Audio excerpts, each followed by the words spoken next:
Hi everyone. Good evening. I am Soumya. I am the Health Promotion Coordinator here at Black Beetle Health, and welcome to this session of Deck Your Halls. And going to talk about everything sugar and spice.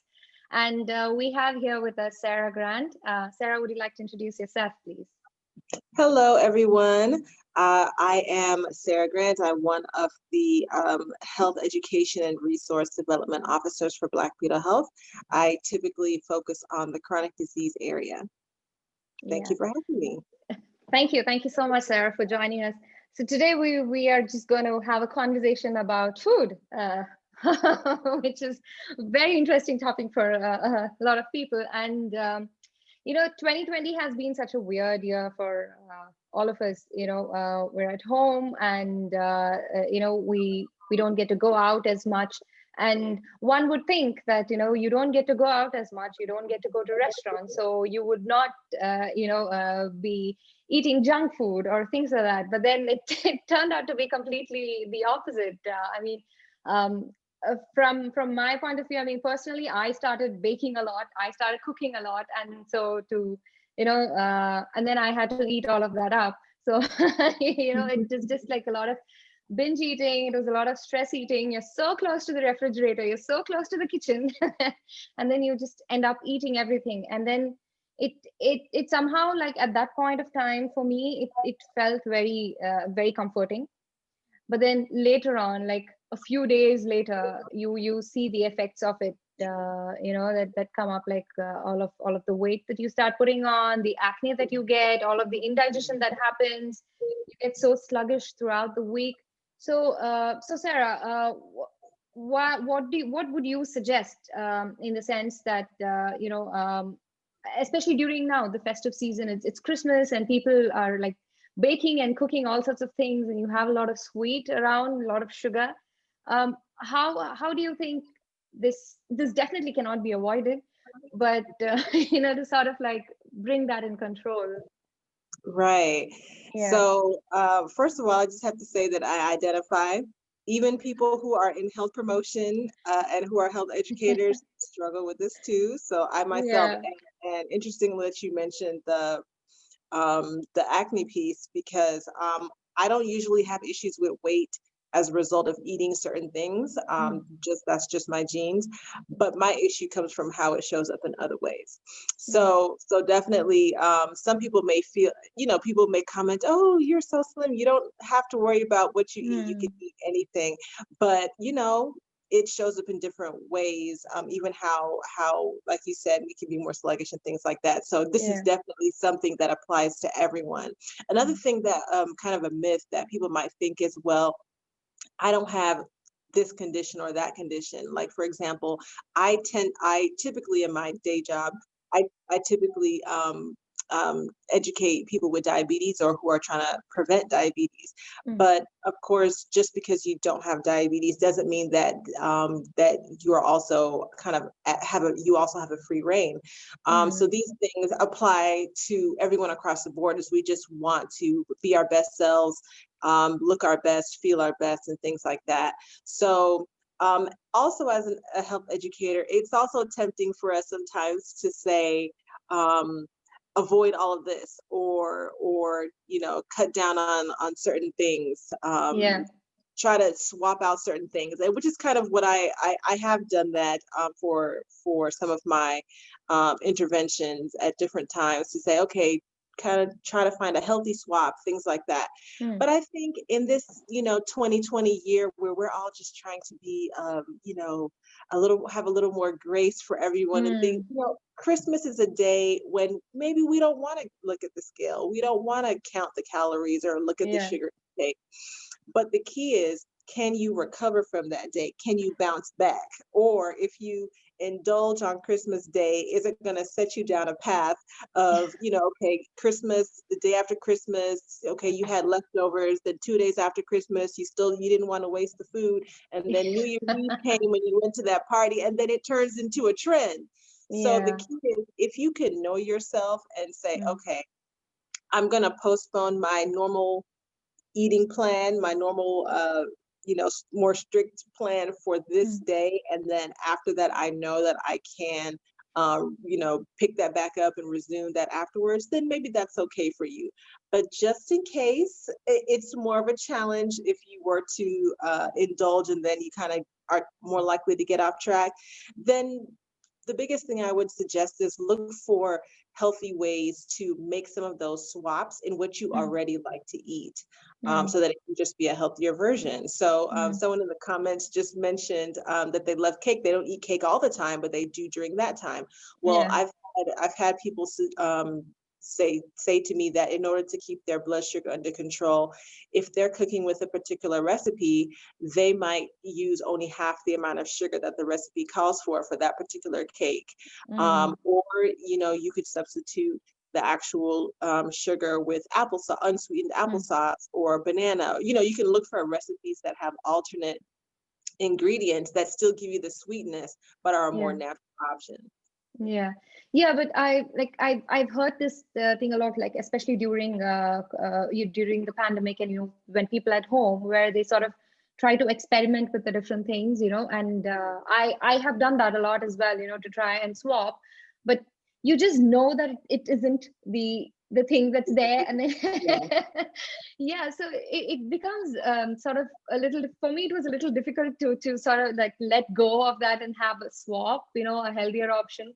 But then, like, I had to tell myself that no, this is healthy for you, so you need to have this. But when people sort of try and to um, indulge in things, just say just for Christmas, like you said, okay, cool, we don't want to count the calories, we just want to indulge. It's just one day, and then but then that keeps going on and on and on. Mhm. And so I don't know how many times I would have set a resolution for New Year saying that okay, now I need to get back into healthy eating and fitness, but then it just happens again. And I just feel sometimes people try and find a different reason for not going into healthy eating, things like that. So I gave the reason as okay, we are in a pandemic now, it's okay, I can give myself some grace, it's okay, I can eat what I want to. But then the aftermath, what happens, and then it's just a lot. After a point, it affects you physically and mentally as well, and all of the everything like comes in, the insecurities about your own body, you're not comfortable with yourself, and then like I mentioned, you have trouble sleeping and all the indigestion and all of that stuff. So how do you think, what do you feel is like the best way in which a person could transition smoothly, rather than sort of having that withdrawal, it's like, oh, I really need this, and then suddenly you start craving and you indulge in, and then so all of the work that you did it just goes. So how do you think you can have that smooth transition into healthier substitutes? That's a really good question, and you said it already. Making that slow and steady transition. I think we tend to take a lot on ourselves, just people Mm, in general. We take a lot on ourselves. Sometimes we give ourselves more pressure, and sometimes we set unrealistic goals as well. So when we talk about SMART goals, and I hear this phrase or term used in different areas, SMART means basically make something that's realistic and achievable. So S is specific, M is measurable, A is achievable, R is realistic, and T is time sensitive. So putting a mm, time on it, a time frame on it. So, it might be really admirable to say, I am not eating any sugar this Christmas season, or starting January 1st, I'm not eating any cookies. But in reality, is that really realistic? I mean, mm. you're going to have Valentine's Day is coming. Is it really realistic to Yeah. say that you're not? But if you say, I'm only going to eat this particular dessert, sweet treat on Saturdays, like I could do that, maybe, or Mm, on the weekend, or whatever the case is. And that's one way to set a realistic a goal. And then you can move that up to 3 days and 4 days, and then maybe you will get to the place where you don't have it at all. yeah. It was a personal challenge for me many years ago to eliminate juice from my, well, I would say to minimize juice from my diet. So I don't Mm, buy juice for myself, but if I mm, go out somewhere, I may have juice out, but I yeah. just try to make, and that was a gradual process to where I'm drinking water 95% of the time. You know what I Mm, mean? And somebody asked in the comment, what's our holiday binge thing? So that kind of might be my thing, like not juice per se, but all of those festive drinks like Yeah. eggnog and apple cider and sorrel for those from the Caribbean, like Yeah. those things are like, you want to get that warm feeling, that kind of thing. So that might be where I indulge more than I normally would, because normally I don't drink sweet drinks on a normal basis. So also just talking about New Year's resolutions, again, that pressure. So people have fitness resolutions, we have food resolutions, and then we probably have other ones, career resolutions, social resolutions. I Yeah. mean, it's a lot to put on that first month of the year. So again, if we can be smart about it and don't wait. So today is the 16th. Start today. You don't have to wait until January 1st to start implementing those things, and then make it more of a lifestyle thing. And I'll get people involved as well so they can hold you accountable, because something happens in our brains when we say it out loud. When we tell somebody else that we're going to do something, it's like we're more likely. Sometimes we may want to keep it to ourselves just in case we don't do it. You know what I mean? So when we say it out loud, we're more likely to stick with it, because we know that other person's watching us. Yeah. And to sort of like, not lose your faith there and say that, okay, no, I indulged. No, I wasn't able to follow through, to sort of avoid yourself from saying that. I think, being accountable to someone does really help. So what I get from what you're saying is like not to completely eliminate all of that, say for all of the sweets and all of the chocolates and the cakes and all of that, but to be sort of mindful of what you're eating, and how much you're eating, and are you doing something after that. So sometimes it just gets like, sort of a little difficult, like you said. You can start today, so today is a good day to start, but somehow like it's your mind is just programmed, your brain is just programmed to, we'll start on either the first of a month, or we'll start on a Monday. So it's the middle of the week, the weekend's coming, and things like that. So we tend to like give excuses to ourselves. So it will definitely, don't you think, like, it'll take time to sort of have that healthy transition, to sort of make up your mind and put yourself there and be very do not lose that perseverance in going forward.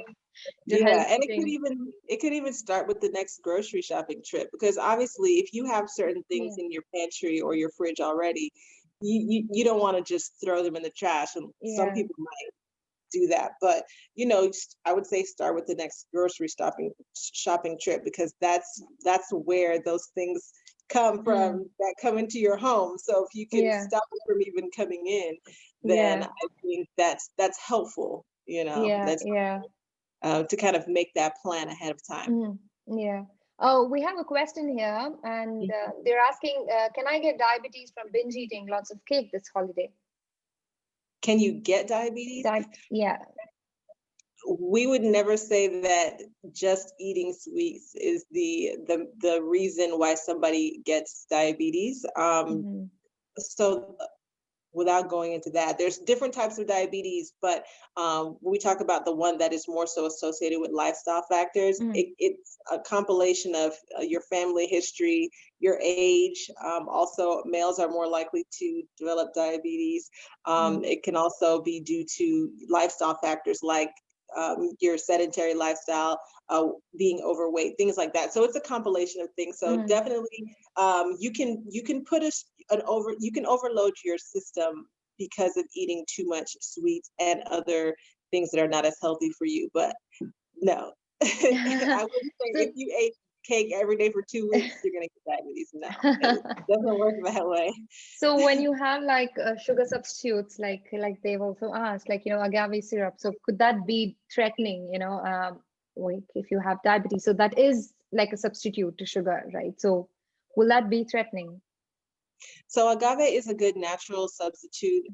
It still can increase your blood sugar, but it is something that if you're looking for a more healthy substitute than some of the sweeteners that are more synthetic, Mhm. it's a better alternative. But you do have to kind of look up the equivalents when you're using it for Yeah. baking and things like that. So the equivalent amount of agave that you would add for the amount of sugar that you would normally add to that dish. Right. Okay. We have another question here. What sort of substitutes can be used to manage the health risks associated with holiday feasting? So yeah, so it's kind of like we mentioned, like making those healthy swaps. So some things are unavoidable, like you said. Like there are Mm. particular dishes that it's not going to taste the same Mm. if you don't have certain Mm. ingredients Yeah. in it. But I think it's definitely possible to swap out, to add more fruits to a particular sweet dish, or to cut down on the amount of added sugar that's added to a Mm. particular dish. um, Even when you're making your Christmas plate, for example. Mm. um, I don't know what the typical meal is at the houses of our viewers, but a lot of times it could tend to have more fattening foods, more carb Yeah. heavy foods. So try to incorporate more vegetables, rather than like swap it around, so that the you have more selections or more Mm. options of vegetables that Mm. go into it, but you also still have your side of whatever that comfort food is that we're used to having Yeah. as well. Yeah. Yeah. What about you, We've been. Tom? Yeah. No. So here, I generally, like, I don't celebrate Christmas, but I love to eat, like like I think I registered in the beginning of the conversation. I like trying out different dishes, and I somehow have this sort of inkling towards spicy food, and but also at the same time the other extreme, to have like anything chocolate, anything chocolate I'm ready to have, so it's to sort of like have that balance, to find that balance there is a little difficult sometimes. And like you said, we tend to like fatty foods a lot. It tastes so much better. And Mhm. when you sort of have the alternative, you're like, this is healthy, but it's not that, so that you're not satisfied, you're not happy with like what you've eaten. So that's how generally I feel like, when I'm eating healthy, it's, yeah, I'm eating healthy, but still I want the unhealthy stuff. I want all of the fats, I want all of the sweet, so so so how can one, sort of maintain that balance there, wherein like you do not start craving like immediately and then start indulging, Mhm. as opposed to, to sort of have that balance of, yeah, this is not very healthy, but this is okay, but you need to have this as well, so Yeah. how do you think you can bring that about? So there are two things in that I want to talk about. Actually, I was going to mention that the name of this event is Sugar and Spice, and it's Yeah. very. I know it's a play on that phrase, but it's also really important, because when I'm counseling people about making healthier swaps, Mm. not just cutting down on sugar, but also cutting down on salt, I do Yeah. encourage people to play around more with adding spices and seasonings to their food. So it's Mm. really interesting that you just mentioned that. Yeah. So that's something when it comes to learning how to cook more for ourselves, because without going into, conspiracy, mainstream restaurants and places like that, they know the triggers that Mm. will get us to eat their food. It has to Yes. do with lots of salt, fat, and oil. And I think somebody Yes. asked about that earlier.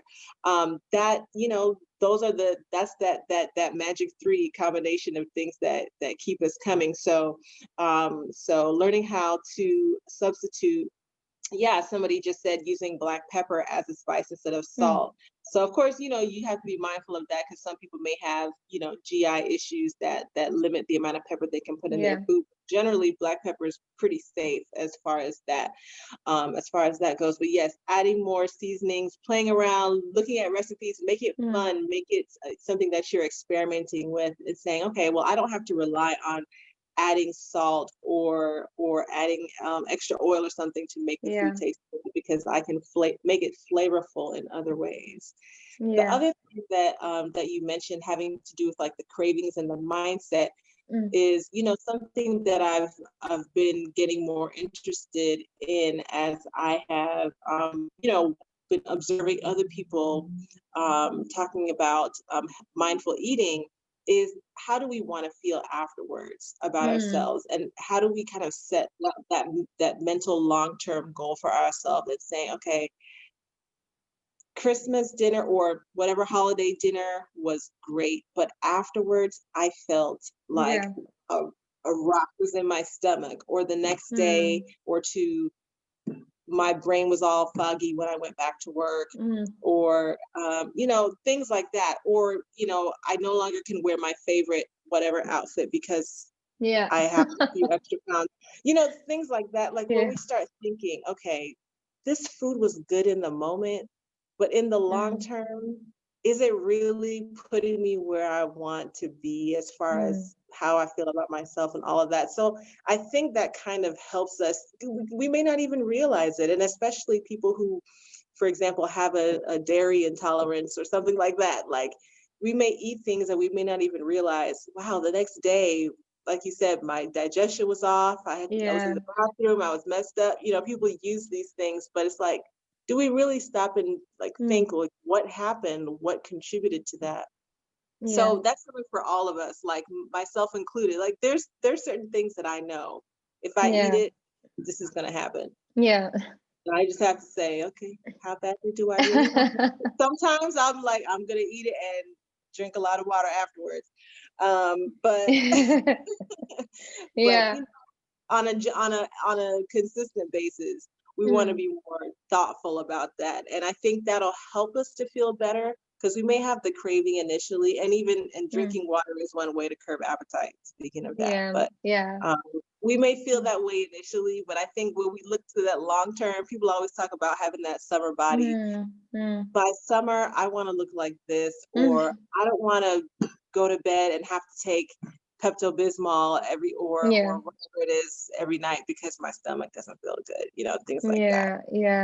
And I also read somewhere that, you know, it's always good to avoid anything that's white. I mean, you know, like white rice or white salt or like cheese and all of that, but that is the ones that we want. You know, we sort of like crave all of that.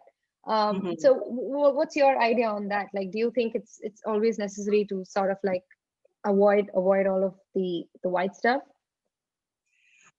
Well, I know what you're talking about, but interestingly, white cheese is usually the low fat cheese. So I wouldn't put that in the same category as that. Usually when I'm telling my patients to you know, choose a better option, like mozzarella cheese is actually the lower fat cheese. That's white cheese versus like cheddar cheese is more fattening.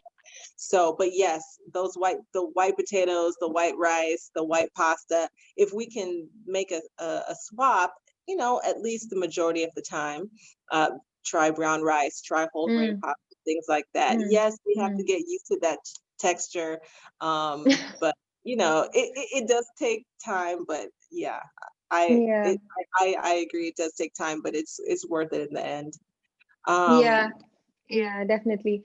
You know, like when we talk about swaps, right, having like healthier options, and say for example, like people who do not want to are not allowed to eat like cheese because they have like cholesterol or, you know, other health conditions and all of that, they tend to go for healthier options. And when they really want cheese, they tend to go for vegan cheese. I could be wrong, but as far as I've seen, the vegan cheese is made of coconut oil. So that also is sort of like a lot of coconut, like for some people it doesn't, like, you know, suit their body and all of that, and also like with cholesterol. So it's like there doesn't seem to be like a lot of options that you could, like, you know, swap.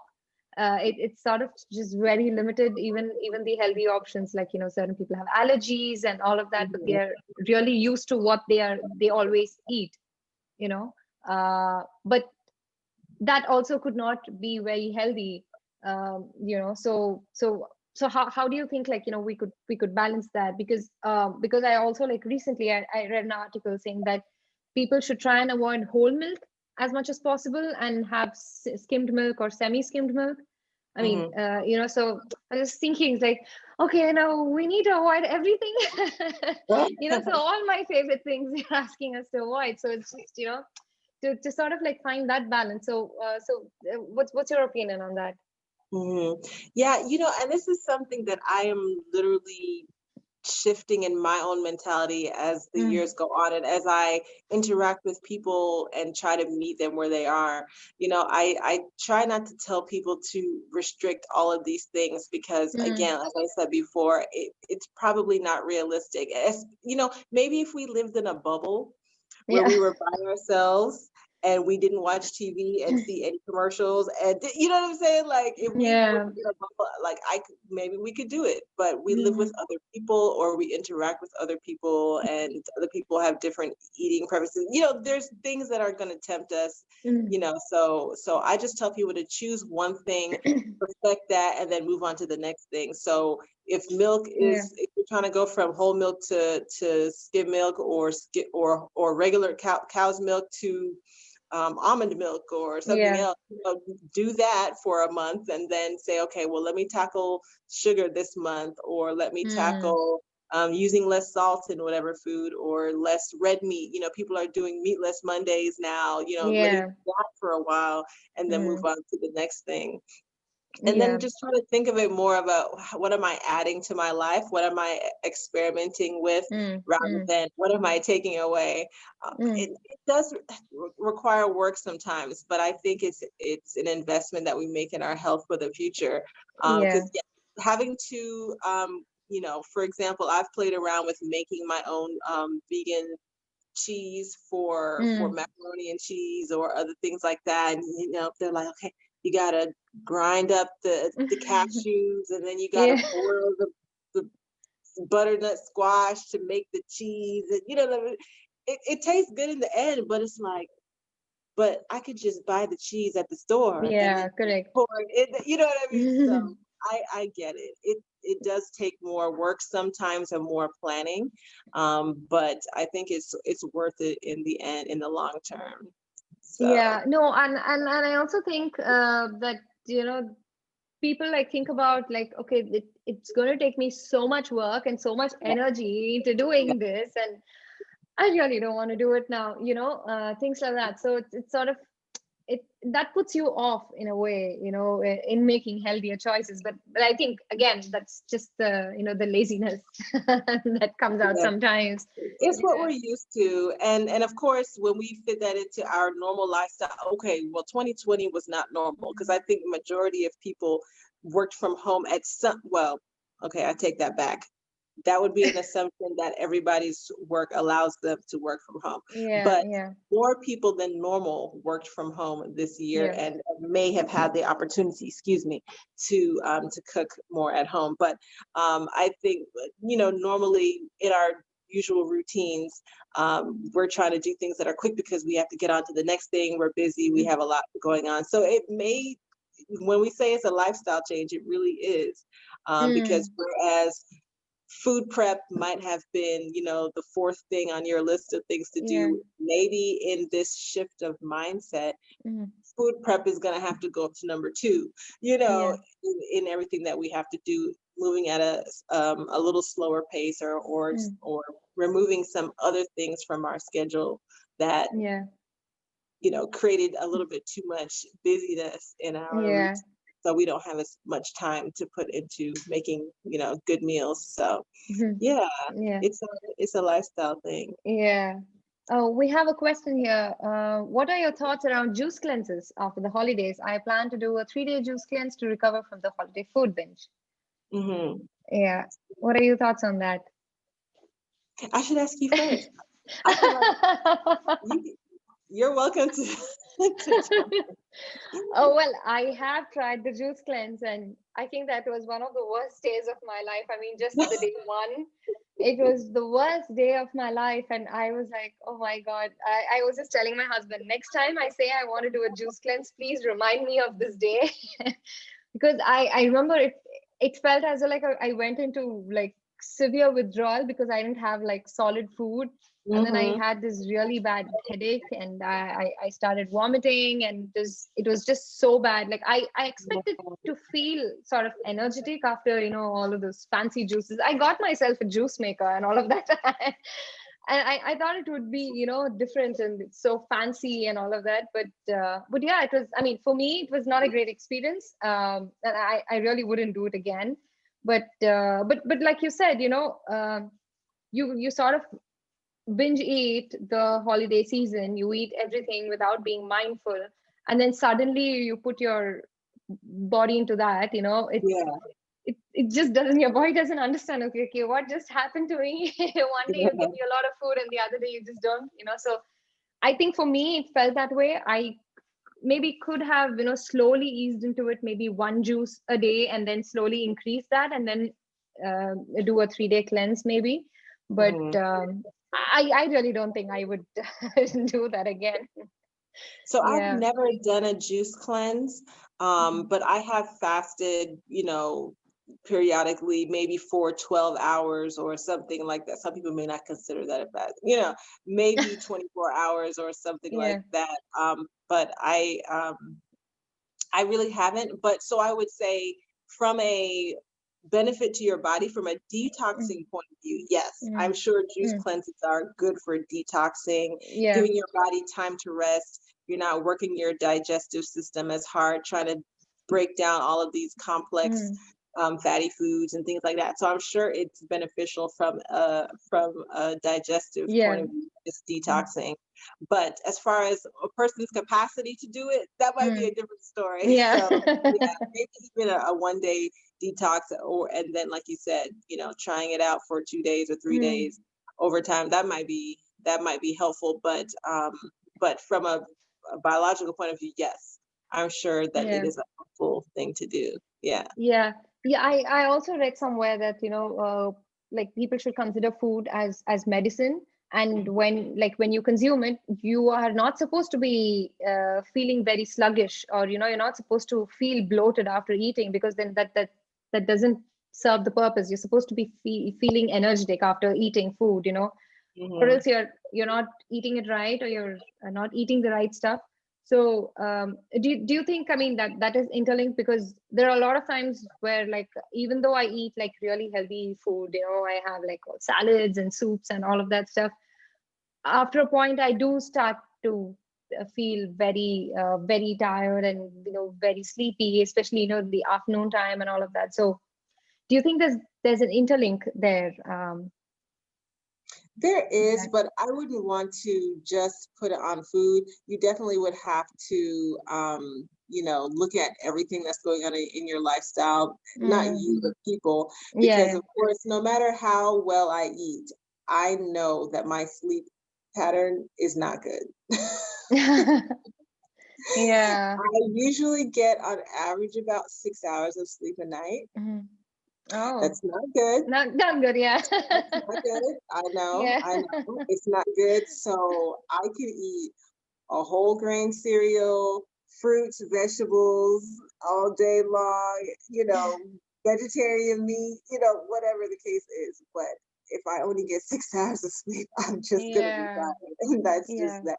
So that's one of my, well, I won't say resolution because we're not talking resolutions, right? We're Yeah. talking a gradual but that's a gradual change that I really do want to work on, because I Mm, think the like I said, it's not just one thing, but looking at all of the pieces. So yeah. there was a Yeah. question that just popped up. Go ahead. Yeah. Yeah. Yeah. No, I was also going to just read a question there. Hmm. Yeah. Yeah. So someone asked, as a couple at home, we don't plan on having a big Christmas gathering, just a dinner at 2, but I want to make it a romantic evening too. Are there any foods or spices that we can incorporate into a dish to improve the romantic aspect? Huh. Very interesting Wow, question. that is an interesting question. Well, strawberries never fail. Yeah. Strawberries and champagne. Exactly. Yeah. Those never fail. Um, Interestingly, and I think someone earlier asked about what dishes we like to make. Mm. Interestingly, this a few weeks ago, I made a cookies and cream pie. So Mm. cookies and cream is like one of my favorite flavors for like desserts or cakes and things like that. So I made a Yeah. cookies and cream like frozen pie. So not like one that Mm. you put in the oven, but I Yeah. bought the mix, the pudding mix, and then it called for whipped cream to be added to it, and milk, I think. And Mm. I was like, okay, I know that this pudding mix has a lot of sugar, so let me see how I can make this a little better. You wasn't to tell anybody or anything, so Yeah. I'm telling you all now. But oopsie.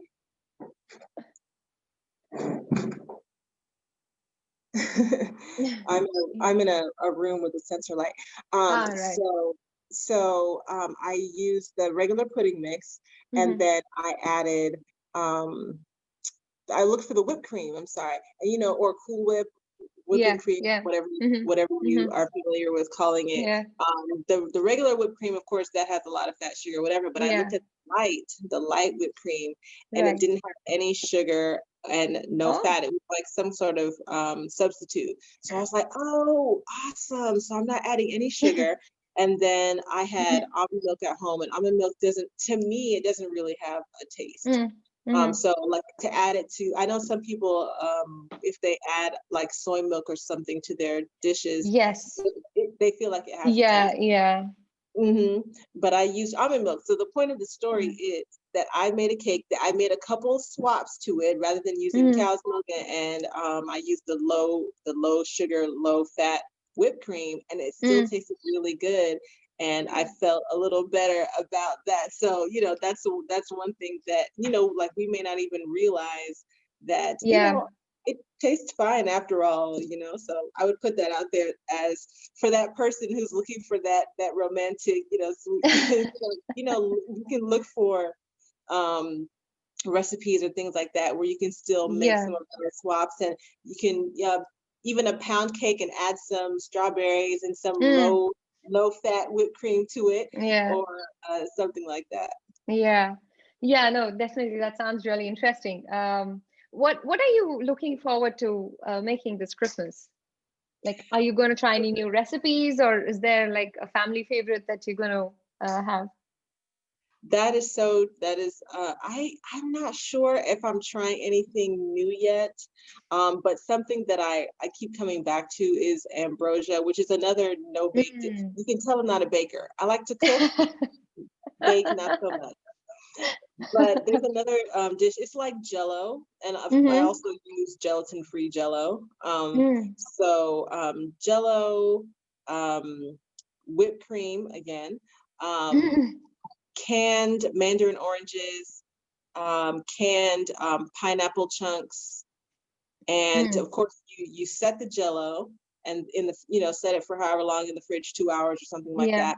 And then you add the canned oranges, you add the canned pineapple, whipped cream, and something else, and you mix it all up, and it turns into like a chilled kind of Right.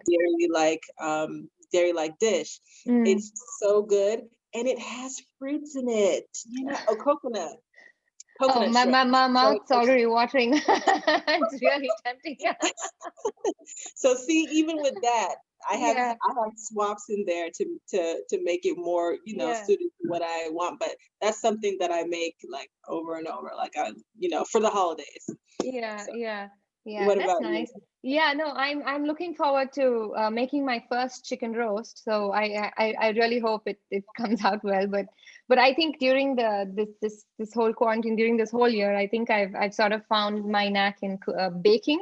Oh. I did used to cook before, but it wasn't the cooking was just for survival. So it wasn't, anything, that it was just survival. But I think like, I've sort of like improved on that and started experimenting and Mhm. all of that. And I have a guinea pig at home, aka my Exactly. husband, my husband. So Exactly. so he generally doesn't complain about the food I make. He doesn't have any other option actually.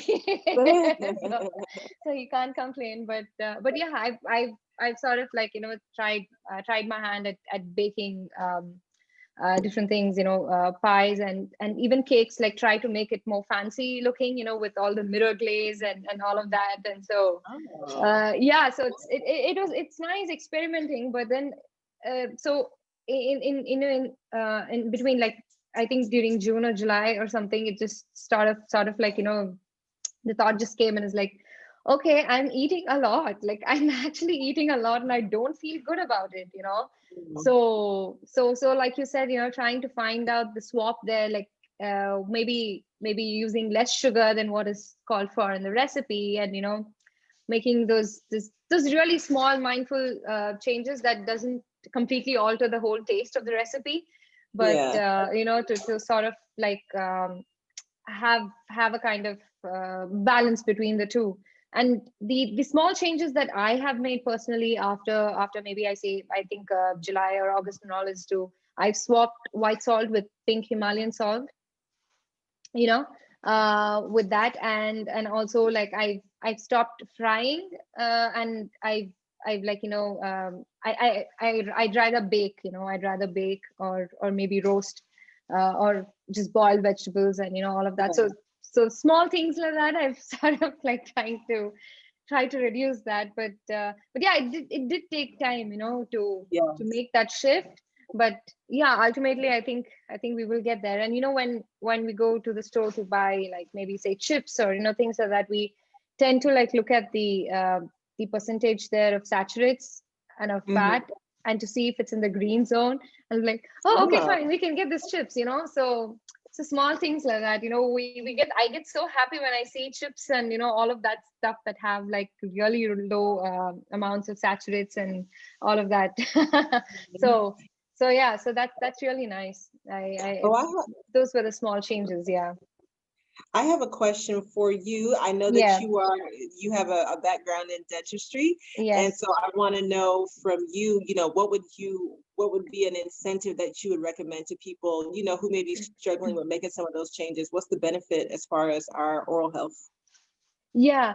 So while I was working as a dentist, I noticed that, especially after say like a festival season, or after like after like if after a big event happening, we suddenly have like a surge of patients coming in. Like after like 2-3 weeks after the event has happened, and they say, it's like, I think I might have caries. I think I might, I have bad breath, and things like that.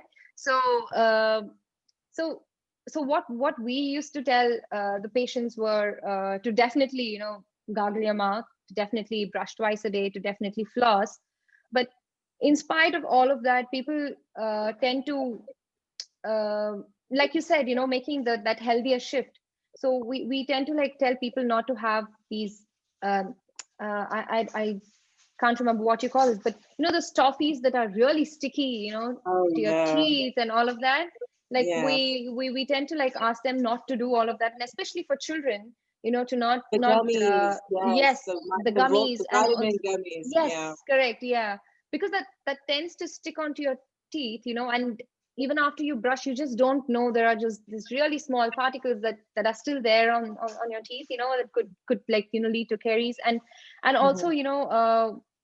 even for children, even for babies, like we sort of like ask them not to have anything sugar coated, that they tend to put in your mouth often, like say maybe even lollipops and all of that, to not give them a lot of lollipops at once, because I know a lot of children tend to do that, a lot of adults do that as well, they just love lollipops and all of that. So things like that, to sort of, we never ask them, like you said, you don't ask your patients to completely avoid all of that.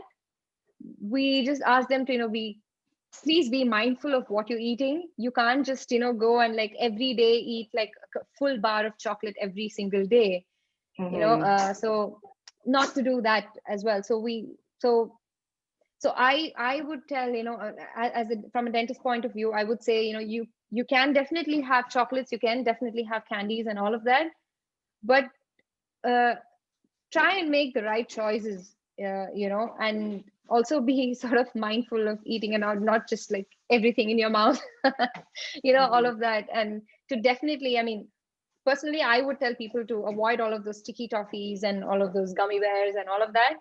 But yeah, try and be mindful, especially for children, because during the season, I know it's very easy for all of the kids to want to eat a lot of sweets, and I think they will also get a lot of sweets, from friends and families and all of that, and to Mhm. sort of have try and curb that a little bit, and not let the kids just go into this high sugar drive all the time.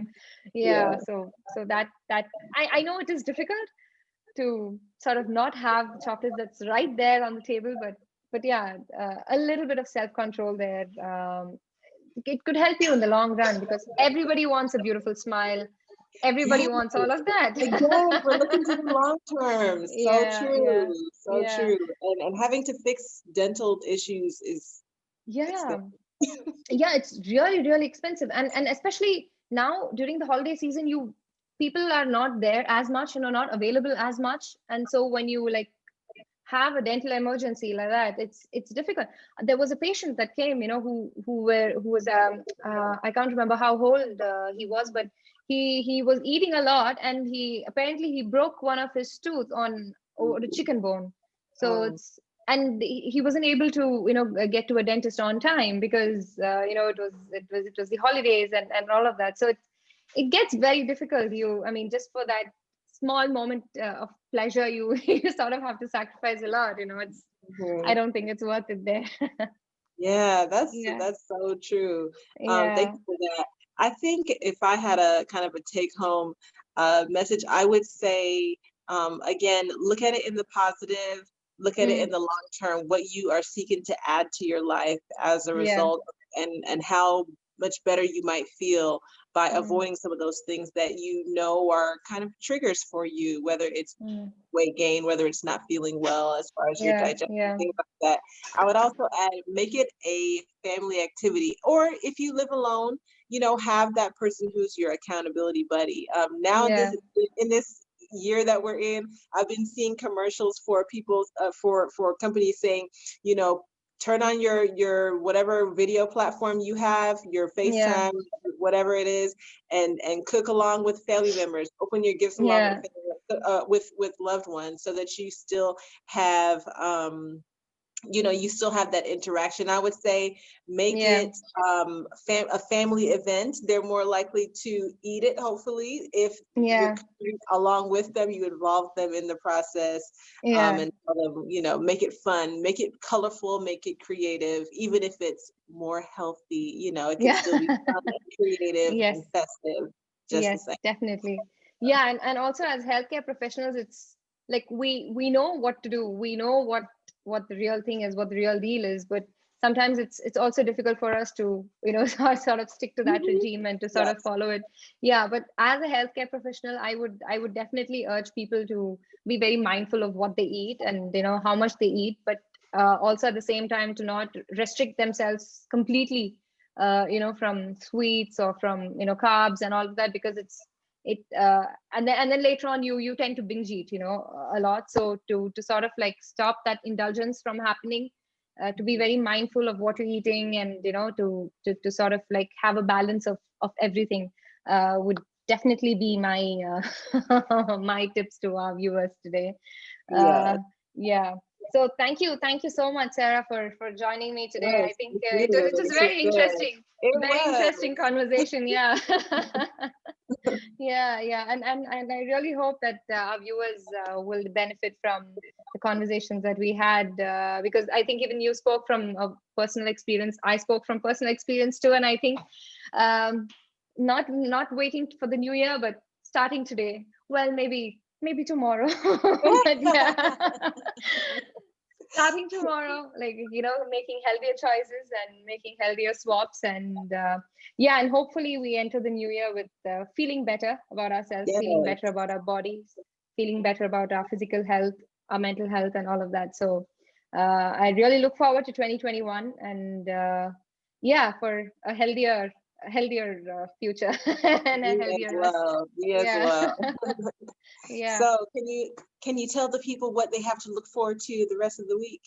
Yes, so tomorrow we have a session on grassroots funding, and I think we have Faye and King in tomorrow's session, and they'll be talking about everything regarding funding and what grassroots organizations can do during this time, and be prepared. And on Friday, Especially because the beginning of the year is peak time for yes, soliciting funding. So yes, correct. And on Friday, we will be ending the week. We will be ending Deck the Halls with talking about equality, which I think is a very important topic. So we have King and Starla doing that event as well. And I think it's going to be really interesting, both our events for tomorrow and day after.